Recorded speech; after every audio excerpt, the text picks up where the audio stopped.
Presiden Prabowo Subianto bertemu para purnawirawan TNI Angkatan Darat dan keluarga besar TNI Polri dalam gelaran acara Halal Bihalal di Balai Kartini, Jakarta, Selasa sore kemarin. Kehadiran Prabowo di forum purnawirawan menarik perhatian publik. Prabowo duduk satu meja dengan Wakil Presiden ke-6, Tri Sutrisno, dan sebelum ke panggung, Prabowo memberi salam hormat kepada Tri Sutrisno.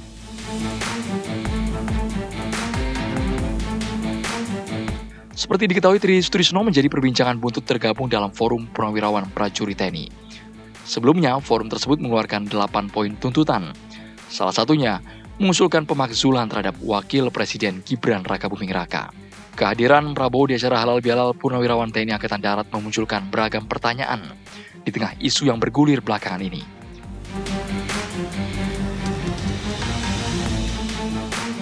Lantas, apa makna dibalik kehadiran Prabowo di forum Purnawirawan TNI?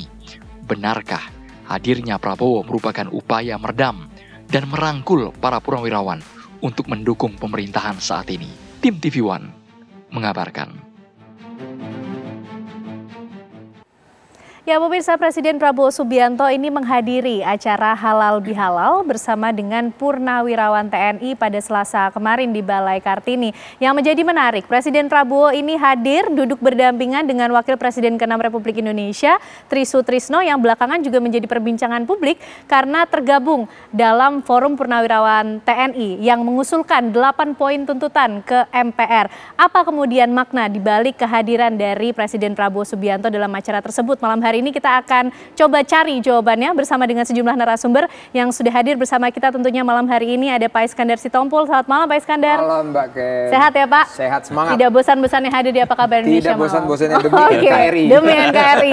Dan juga hadir bersama kita ada Prof. Suaid. Ya, selamat malam Prof. Suaid, sehat ya Prof? Alhamdulillah. Alhamdulillah. Dan juga bergabung melalui sambungan Zoom ada politisi Gerindra Bang Daniel Anzar Simanjuntak. Selamat malam. Assalamualaikum Bang Daniel. Waalaikumsalam warahmatullahi wabarakatuh, Mbak Ken, Pak Iskandar, Prof. Suaid. Daniel. Bang Daniel, apa sih kemudian yang menjadi alasan mendasar agenda Pak Prabowo ini hadir langsung dalam acara Halal Bihalal bersama dengan purnawirawan TNI? Alasan utamanya pasti silaturahim, Mbak Ken. Jadi ini kan adalah para purnawirawan, di mana Pak Prabowo adalah bagian dari para purnawirawan tersebut. Pak Prabowo memang punya kebiasaan kan untuk membangun komunikasi dengan semua pihak, apalagi ini dengan para purnawirawan, di mana Pak Prabowo adalah bagian dari purnawirawan itu sendiri. Jadi tentu ada kepentingan Pak Prabowo untuk terus menjaga semangat para purnawirawan untuk berkontribusi terhadap bangsa dan negara di satu sisi. Di sisi lain Pak Prabowo tentu ingin bersama-sama membangun semangat nasionalisme yang selama ini kan menjadi modalitas utama para purnawirawan, komitmen untuk menjaga NKRI, komitmen untuk memastikan para purnawirawan ini mampu terus menularkan semangat kebangsaan kepada generasi-generasi berikutnya dan generasi pada hari ini. Itu yang jadi fokus Pak Prabowo ketika hadir langsung di acara Halal Bihalal yang berlangsung kemarin. Oke, itu fokusnya. Tapi apakah ini kebetulan Bang Daniel, kehadiran Pak Prabowo ini juga di tengah adanya 8 poin tuntutan yang kemudian lahir dari kelompok purnawirawan TNI kepada MPR? Terlepas dari aspirasi beberapa purnawirawan, dan kan ada juga purnawirawan yang tentu berpunya aspirasi yang berbeda.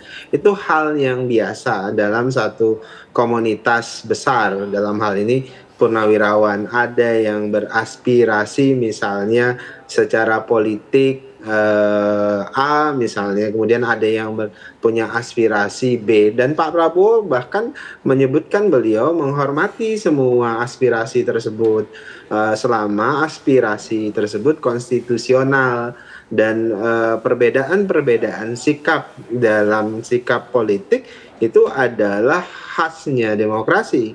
Jangan lupa Mbak Ana, dalam sejarah bahkan Pak Prabowo ketika masih aktif berdinas di militer, dulu di zaman Orde Baru kita kenal ada petisi 50. Petisi 50 itu isinya adalah para purnawirawan TNI Polri yang juga beroposisi terhadap Pak Harto pada saat itu. Dan Pak Prabowo itu tetap berkomunikasi dengan baik pada saat itu dengan anggota-anggota petisi 50. Dulu ada Pak Ali Sadikin, ada Pak Kemal Idris, kemudian ada Pak Aha Nasution. Pak Prabowo pada saat muda ketika masih berdinas justru tetap menjaga komunikasi dan berhubungan langsung dengan para anggota petisi 50, walaupun para anggota petisi 50 pada saat itu melakukan perlawanan dan opposite terhadap Pak Harto yang notabene adalah mertua beliau pada saat itu, dan notabene juga Pak Prabowo pada saat itu masih aktif di militer. Jadi bukan kali pertama ya situasi seperti ini nampaknya dihadapi oleh Pak Prabowo. Baik, Prof. Sohaib, kalau kita coba cari adakah makna politik di balik kehadiran Pak Prabowo? Karena kalau kita lihat 8 poin tuntutan yang diusulkan, yang menarik juga poin ke-8 mengusulkan pergantian dari Wapres Gibran. Bagaimana, Prof?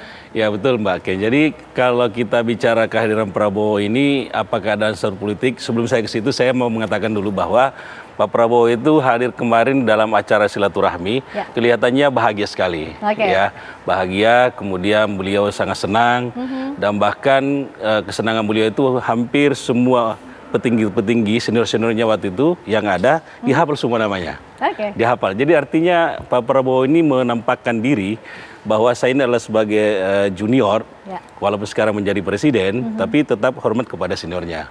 Artinya itu kebahagiaan yang muncul. Nah, yang kedua, bagaimana kaitannya dengan apakah ada unsur politik? Ya pasti ada lah ya, pasti ada. Tapi apakah suasana-suasana politik yang kalau kita lihat sekarang ini digulirkan terkait dengan pemaksulan wakil presiden, itu sebenarnya kalau menurut saya hak bagi semua warga negara untuk menyampaikan aspirasi. Ya, saya setuju dengan Mbak Nabil tadi ya, sampaikan bahwa aspirasi itu boleh. Tetapi persoalannya kemudian adalah apakah aspirasi ini bisa digulirkan menjadi satu item dokumen yang bisa didorong ke DPR misalnya untuk dalam rangka pemaksulan itu.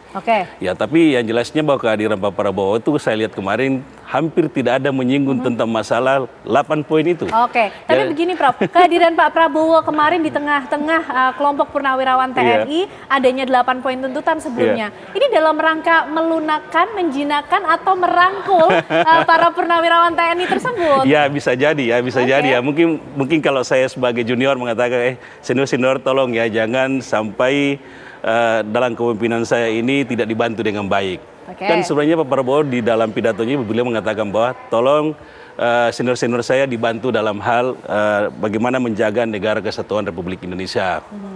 Terus dalam program-program pemerintah kita harus betul-betul bersinergi, ya kan gitu ya, bersinergi. Kemudian bersinergi di sini dimasukkan adalah apa yang menjadi program kita bareng-bareng untuk sama-sama mendorong supaya kita tidak pecah belah. Ini kan selalu beliau mengatakan bahwa jangan kita pecah belah. Berarti beliau itu membaca bahwa kalau kita selalu gontok-gontokan, selalu ada unsur-unsur kepentingan tertentu, itu bisa kita pecah. Jadi merangkul begitu ya, merangkul, Prof, ya, merangkul. Jadi merangkul, kemudian mungkin merangkul dan sekaligus mengajak bicara. Nah, kalau pembicaranya apa kita tanya nanti Pak Daniel. Baik. Kalau gitu coba kita juga ingin tahu bagaimana sih yang dipikirkan atau mungkin suasana kebatinan dari para kelompok purnawirawan TNI ini Pak Iskandar. Itu loh, jadi tujuannya merangkul kok, mengajak. Tapi kalau Pak Iskandar melihatnya apa ini maknanya? Jadi begini Mbak ya, jadi kita sampaikan kepada seluruh pemirsa kita ini. Jadi yang pertama gini, jadi di TNI itu ada PPAD, PPAL, PPAU. Apa itu Pak Iskandar? Itu adalah persatuan, perkumpulan Angkatan Darat Persatuan Perkumpulan Angkatan Laut. Setiap matra ya? Matra ada Angkatan Udara juga. Nah ini adalah wadah resmi, Mbak. Ini wadah resmi yang ada dasar hukumnya dan itu dilindungi. Tadi kalau kita lihat kehadirannya ada Kepala Staf Angkatan kan hadir semuanya. Nah di sini. Namun di sisi lain ada forum-forum para jenderal ini di era demokrasi is oke-oke saja. Kenapa? Saya hormat, saya respect kepada juga semua senior saya yang forum ini. Kenapa? Mereka itu mantan kepala staf ya. Itu orang-orang yang punya pengabdian kepada negara ini. Ya, pengabdian negara. Mungkin dia ingin melihat negara ini maju terus ya kan. Maka itu disampaikan dalam 8 poin yang diusulkan. Nah, mereka menyampaikan 8 poin itu. Namun, nah di sini ada namunnya. Tentunya alangkah indahnya melalui forum-forum resmi. Saya katakan tadi. Kenapa? Di tubuh TNI itu ada istilah gini, Pak. Kita sudah purna, selesai tugas ya. Tapi pengabdian kita itu masih ada. Jadi di era demokrasi mungkin para jenderal ini ya, ini senior saya kenal semua kok ini. Pak Slamet Subianto, Laksamana, Pak Tejo semua saya kenal di sini ya. Pak Farul Rozi saya tahu, saya sering ngobrol, ngopi-ngopi. Mungkin mereka ingin supaya negara ini ya gimana ya tetap utuh. Inilah cara pengabdian mereka kepada negara ini dia. Menjadi purnawirawan. Karena ini orang-orang hebat semua ini. Nah, namun tentunya melalui saluran resmi. Dan ini juga saya juga mengharapkan itu ya disalurkan itu melalui yang resmi, misalnya dari PPAD, PPAU, PPAL, sehingga masuk ke Pak Prabowo kita. Dan saya lihat di sini di forum ini, saya lihat kan Pak Prabowo itu memang orangnya senang sekali dia dengan senior itu.